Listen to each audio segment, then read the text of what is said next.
नमस्ते dear student, मेरा नाम राधेश्याम है और हम लोग इस वीडियो में डिस्कस कर रहे हैं मूविंग कॉइल गैल्वेनोमीटर के बारे में।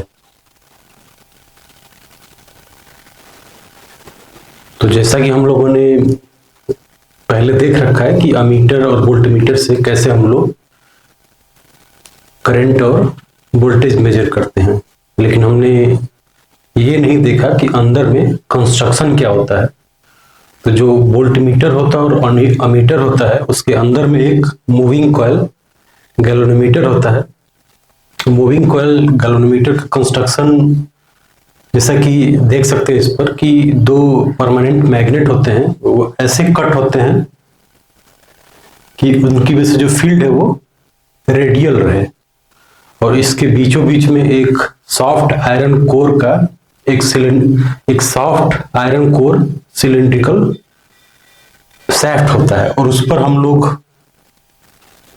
बहुत सारे वायर लपेटे होते हैं, इंसुलेटेड वायर, जिसमें कि करंट पास करते हैं। और हमें सॉफ्ट आयरन कोर का जो सिलेंडर है उसका बेनिफिट ये है कि ये मैग्नेटिक फील्ड को और ज्यादा स्ट्रांग कर देता है और रेडियल कर देता है। तो हमें ये पता है कि जब हम लोग किसी भी लूप से करंट पास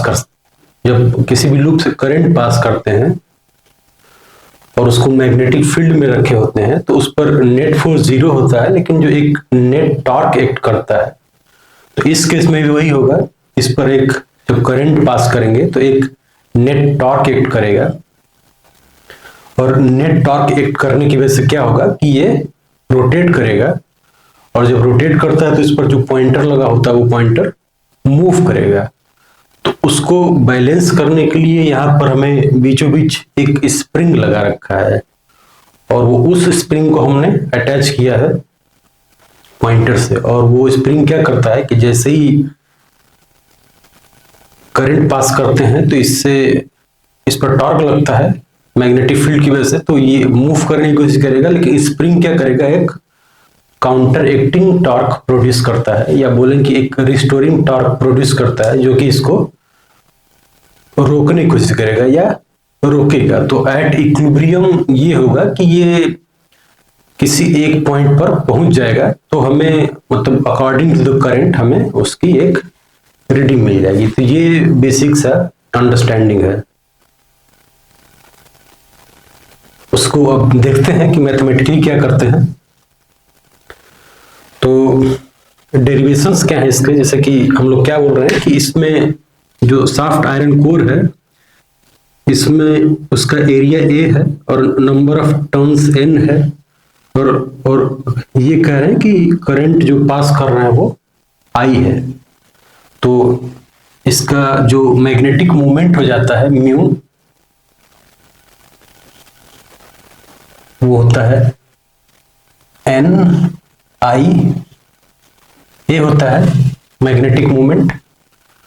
और हमें इसमें मैग्नेटिक फील्ड मान लेते हैं कि मैग्नेटिक फील्ड दिया है B दिया हो, जो मैग्नेट है उसकी वजह से मैग्नेटिक फील्ड मान लेते हैं कि B है। तो अब हमें ये पता है कि जो इस पर टॉर्क लगेगा उसकी वैल्यू क्या होनी चाहिए, मैग्नेटिक फील्ड की वजह से इस पर जो टॉर्क लगेगा वो हो जाएगा torque is equal to mu into B into sine theta लिखेंगे। लेकिन ये हम लोग कह रहे हैं कि हमने कंस्ट्रक्शन ऐसा किया है कि जो फील्ड है वो हमेशा मतलब म्यू के या मैग्नेटिक मूवमेंट के हमेशा ही नॉर्मल रहेगा, तो उसकी वजह से जो साइन थीटा होगा वो 1 हो जाएगा। तो टॉर्क जो लगेगा वो इतना हो गया, और इस टॉर्क को हम लोग फर्दर लिख सकते हैं, torque is equal to NIA B लिख सकते हैं। इतना टॉर्क हो गया, करंट की वजह से इतना टॉर्क हो गया। तो ये क्या करेगा, ये टॉर्क इसको रोटेट करेगा तो जैसे ही रोटेट करने की कोशिश करेगा, स्प्रिंग क्या आ जाएगा, स्प्रिंग एक एक्शन में आ जाएगा। तो उस स्प्रिंग की वजह से एक रिस्टोरिंग टॉर्क डेवलप होता है, और इस रिस्टोरिंग टॉर्क को हम लोग बोलते हैं, इसको बोलेंगे कि ये जो है वो K × 5 पर डिपेंड करता है। जो रिस्टोरिंग टॉर्क है वो किस पर डिपेंड करता है, एंगल ऑफ डिफ्लेक्शन पर डिपेंड करता है वो, यहाँ पर कि के जो है वो टॉर्सनल कांस्टेंट बोलते हैं, ये डिपेंड करता है टॉर्क पर ट्विस्ट। तो के is a constant quantity, torsional constant quantity है। तो अब एट इक्विलिब्रियम क्या होगा, इसको हम लोग लिख सकते हैं कि एट इक्विलिब्रियम क्या होगा, ये जो रिस्टोरिंग टॉर्क लगा है ये इसके होना चाहिए बराबर जो मैग्नेटिक फील्ड की टॉर्क है। तो इसको लिख सकते हैं के pi is equal to N I A B लिख सकते हैं। तो यहां से हम लोग और क्या लिख सकते हैं इसको, यहां से हम लोग इसको लिखते कि phi is equal to N A B divided by K into I, ऐसा लिख सकते हैं हम लोग इसको फर्दर। अब हम लोग ये देख रहे हैं कि फॉर एनी गिवन गैलोरीमीटर हमारे पास जो नंबर ऑफ टर्न्स होगा, नंबर ऑफ टर्न्स कंस्ट्रक्शन के ही टाइम फिक्स हो जाएगा। अभी इसको हम लोग जब यूजर यूज करेगा तो उस समय नंबर ऑफ टर्न्स चेंज नहीं कर सकता, ना ही एरिया चेंज कर सकता है, ना ही मैग्नेटिक फील्ड, ना ही के। तो इसीलिए ये जो क्वांटिटी है, ये क्वांटिटी एक कांस्टेंट क्वांटिटी हो गई। तो इससे हमें पता लगता है कि जो डिफ्लेक्शन है, डिफ्लेक्शन इज प्रोपोर्शनल टू आई। तो मतलब कि अब हम लोगों ने जो मीटर बनाया है या जो मेजरमेंट का तरीका बनाया है वो डायरेक्टली प्रोपोर्शनल टू करंट, या फिर जो एंगल ऑफ डिफ्लेक्शन है वो डायरेक्टली प्रोपोर्शनल टू करंट है, ठीक। तो अब हमारे पास एक इंस्ट्रूमेंट है जो कि करंट के हिसाब से डिफ्लेक्शन देगा। तो अब इसके कई यूज हैं, इसको हम लोग कई तरीके से यूज कर सकते हैं। जैसे कि हम लोगों ने एक यूज किया है इन व्हीटस्टोन ब्रिज, हम लोग गैल्वेनोमीटर जो यूज करते हैं इन व्हीटस्टोन ब्रिज। तो इसमें ये है कि ये हमने जो गैल्वेनोमीटर कंस्ट्रक्ट किया है इसका जो न्यूट्रल पॉइंट है, ये जीरो इसका एट लेफ्ट मोस्ट पॉइंट पर है, लेफ्ट मोस्ट पॉइंट पर है जीरो इसका। और उसके बाद जब करंट पास करते हैं तो जीरो से इधर डिफ्लेक्ट होता है, तो इसका न्यूट्रल पॉइंट जो है वो हम लोगों ने जीरो पर दिखाया। लेकिन व्हीटस्टोन ब्रिज में हम लोग जो न्यूट्रल पॉइंट दिखाते हैं वो होता है बीचों बीच। तो इस तरह की कंस्ट्रक्शन नहीं करेंगे, बल्कि हमारा कंस्ट्रक्शन ऐसा रहेगा कि जो गैल्वेनोमीटर है उसका जो न्यूट्रल पॉइंट है, न्यूट्रल पॉइंट का मतलब कि जब करंट नहीं पास कर रहे हैं तो डिफ्लेक्शन नहीं होना चाहिए कोई। तो जब करंट नहीं पास कर रहे हैं तो डिफ्लेक्शन नहीं है, तो वो उसका जो न्यूट्रल पॉइंट है एट सेंटर, बीचों बीच है, ठीक है। उसके बाद जब करंट पास करेंगे तो वो अनबैलेंस होगा, तो राइट में या लेफ्ट में जाएगा, तो ये करंट के डायरेक्शन को दिखाएगा कि किस डायरेक्शन से करंट जा रहा है। तो कंस्ट्रक्शन करते समय हम लोग जब व्हीटस्टोन ब्रिज होता है तो उस समय ध्यान रखेंगे कि जो हमारा गैल्वेनोमीटर है उसका जो नल पॉइंट है, न्यूट्रल पॉइंट है, वो कहाँ पर हो, वो बीचों बीच हो। कंस्ट्रक्शन बिल्कुल यही रहेगा, करंट मतलब जो भी डिफ्लेक्शन है प्रोपोर्शनल टू करंट रहेगा। तो हमारे पास ये इंस्ट्रूमेंट है, इसको हम लोग अलग अलग तरीके से यूज कर सकते हैं, यूज करते हैं। तो इन व्हीटस्टोन ब्रिज कंस्ट्रक्शन में बस एक माइनर सा चेंज है, माइनर सा चेंज ये कि न्यूट्रल पॉइंट हमारा बीच में होता है, सो दैट कि करंट किसी भी डायरेक्शन से है उसके अकॉर्डिंग वो लेफ्ट एंड राइट जो पॉइंटर है वो मूव करता रहे। होपफुली ये बात क्लियर है। तो अब इसको हम लोग बोले कि ये जो हम लोगों ने गैल्वेनोमीटर बनाया है, ये गैल्वेनोमीटर डायरेक्टली यूज नहीं करते हैं एज अ मीटर। कारण इसके दो है। तो बोले कि गैल्वेनोमीटर एज अ मीटर, तो हम लोग कह रहे हैं कि जो गैल्वेनोमीटर है हमारा उसको एज अ मीटर डायरेक्टली नहीं यूज करते हैं। कारण उसके एग्जैक्टली दो हैं। पहला तो ये कारण है कि जो गैल्वेनोमीटर है इसकी सेंसिटिविटी बहुत हाई होती है। तो इसकी वजह से ये क्या होता है कि at very small current,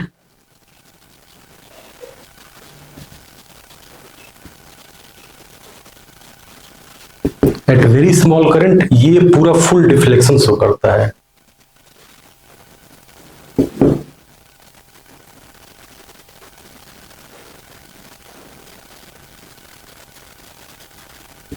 full deflection at very small current, ये फुल डिफ्लेक्शन शो करता है।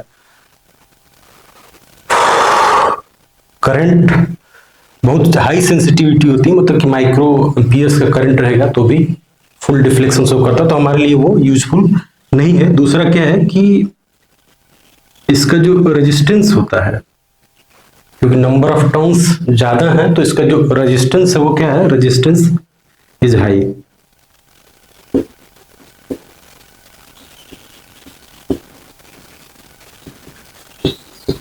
तो इसीलिए हम लोग डायरेक्टली गैल्वेनोमीटर को यूज नहीं करते हैं एज अमीटर, बल्कि हमें क्या करना पड़ेगा कि अकॉर्डिंग टू आवर नीड्स हम लोग, पहले तो ये बोला कि जो गैल्वेनोमीटर है बहुत ही लो करंट पर फुल डिफ्लेक्शन शो करता है, तो इसको हम लोग मॉडिफाई करेंगे कि तो अकॉर्डिंग टू आवर नीड हम लोग इसको मॉडिफाई करते हैं। फिर बताएं कि रेजिस्टेंस बहुत हाई है, तो रेजिस्टेंस हाई होने का चक्कर क्या है कि जब भी हम लोग मेजरमेंट करते हैं, करंट का मेजरमेंट करते हैं, तो अमीटर को सीधा सीधा सर्किट के सीरीज में ऐड करते हैं, और जब सीरीज में ऐड करेंगे तो वो सर्किट का नेट रेजिस्टेंस बढ़ा देगा, और नेट रेजिस्टेंस अगर चेंज कर दिया, बढ़ा दिया, तो हम लोग जो करंट मेजर कर रहे होंगे वो गलत आएगा। तो हम लोग ये चाहते हैं, आइडियली हम लोग ये चाहते हैं कि जो अमीटर है उसका रेजिस्टेंस जीरो हो, लेकिन प्रैक्टिकली ये पॉसिबल नहीं है, तो इसीलिए हम लोग क्या करते हैं कि इसका रेजिस्टेंस को लोअर करते हैं। तो रेजिस्टेंस को लोअर करने का तरीका क्या है, हम लोग गैल्वेनोमीटर को इंडिकेट करते हैं लाइक दिस, ये गैल्वेनोमीटर हो गया, और इसको रेजिस्टेंस इसका दिखाएंगे एज जी। तो symbolically galvanometer is shown like that, galvanometer का सिंबल हो गया और इसका रेजिस्टेंस हो गया आरजी हाई होता है। तो हम लोग ये बोल रहे हैं कि गैल्वेनोमीटर को कैसे हम लोग अमीटर में कन्वर्ट करते हैं, रेजिस्टेंस उसका लो करना है, तो हम लोग क्या करते हैं कि जो गैल्वेनोमीटर है, इस गैल्वेनोमीटर के शंट में एक हम लोग एक लो रेजिस्टेंस कनेक्ट करते हैं।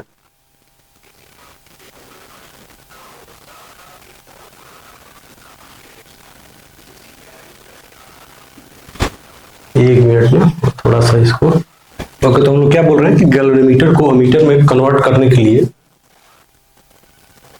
पहली तो कारण उसके वो है कि कारण दो है कि at very small current it gives full deflection, और दूसरे ये कि इसका रेजिस्टेंस बहुत हाई है। तो हमने बोला कि रेजिस्टेंस को लो करेंगे। रेजिस्टेंस को लो करने का तरीका क्या है कि इस गैल्वेनोमीटर के शंट में हमने एक स्मॉल रेजिस्टेंस आर कनेक्ट कर दिया, शंट रेजिस्टेंस। तो इसका जो इक्विवेलेंट रेजिस्टेंस वो क्या हो जाएगा,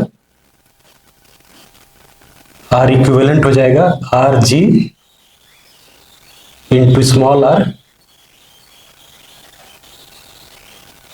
divided by R G plus small R. तो हमें ये पता है कि आर जी प्लस आर जो है, R G is very large compare to small R, तो इसको नेग्लेक्ट कर लेंगे। तो इसको हम लोग फर्दर ऐसे लिख सकते हैं कि आर इक्विवेलेंट जो है वो हो जाएगा R G into R by R G. तो आर जी कैंसिल हो गया, तो ये स्मॉल आर के बराबर हो गया। तो हमने इफेक्टिवली जो अमीटर बनाया है उसका रेजिस्टेंस हमने लो कर दिया।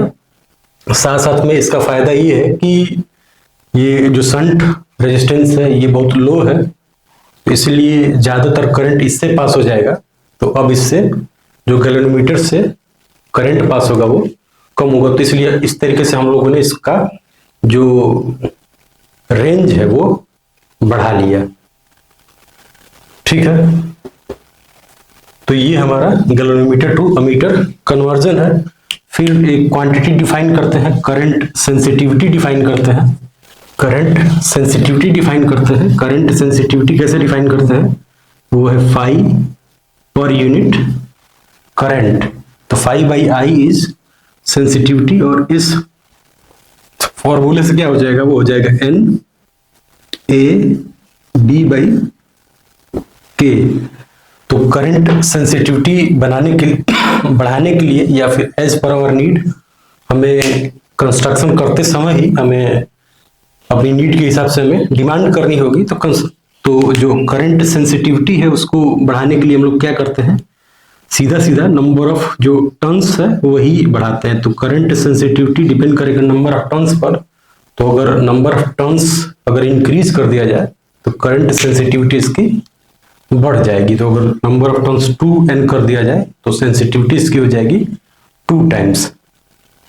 ठीक है, तो ड्यूरिंग कंस्ट्रक्शन ही ये सब चीजें हम लोग एज पर आवर डिमांड हम लोग मतलब मैन्युफैक्चरर से ये मांग करेंगे कि हमें ऐसा कुछ दिया जाए।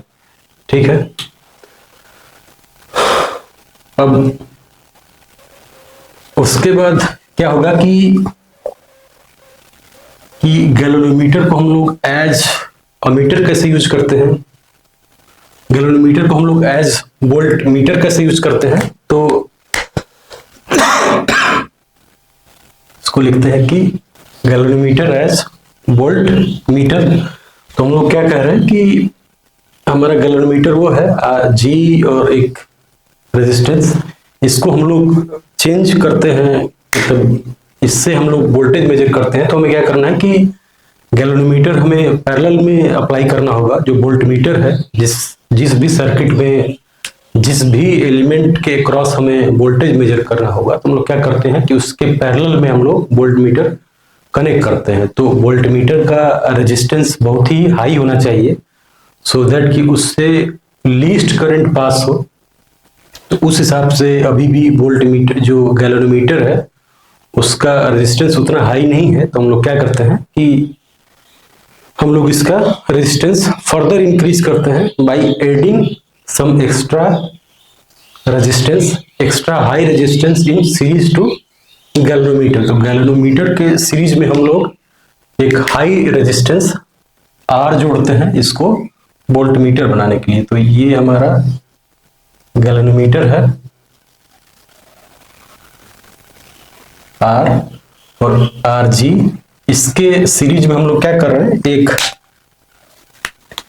एक हाई रेजिस्टेंस जोड़ रहे हैं इसके सीरीज में।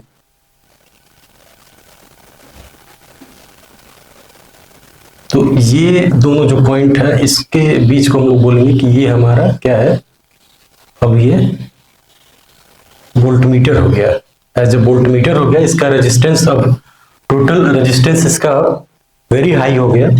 तो अब इसका टोटल रेजिस्टेंस अगर बहुत ज्यादा हो गया तो ऑब्वियस सी बात है कि इससे करंट कम से कम पास होगा। तो जो हम लोग रीडिंग मेजर करेंगे वोल्टेज की इस डिवाइस से, अब वो तो उसमें एरर कम से कम आएगा। इसको कहें कि ये हमारा अमीटर हो गया।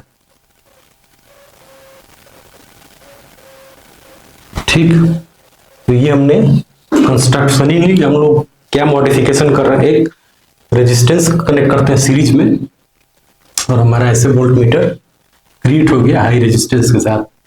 अब हम लोग एक क्वांटिटी डिफाइन करते हैं, इसमें भी वोल्टेज सेंसिटिविटी।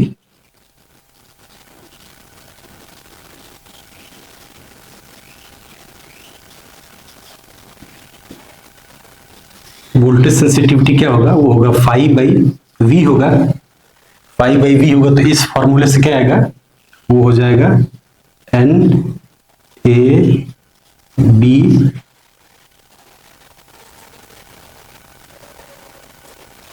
इंटू के और यहां पर बाई 1 इंटू आर हो जाएगा।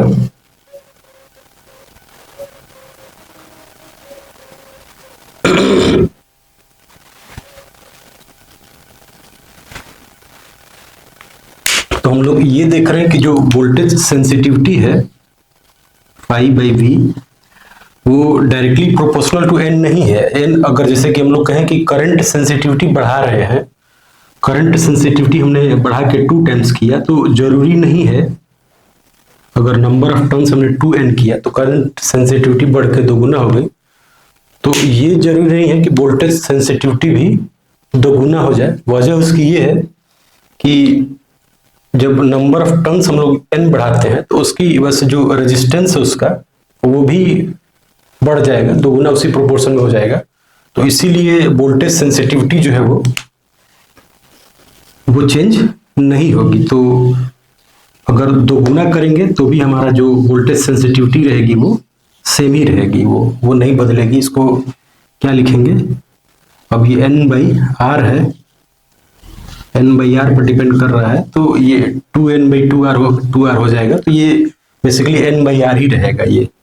तो ये कहा जा रहा है कि voltage sensitivity is not directly link to current sensitivity. तो इसका मतलब ये नहीं कि करंट सेंसिटिविटी अगर हम लोग बढ़ा रहे हैं तो उसकी वजह से वोल्टेज सेंसिटिविटी भी बढ़ जाएगी।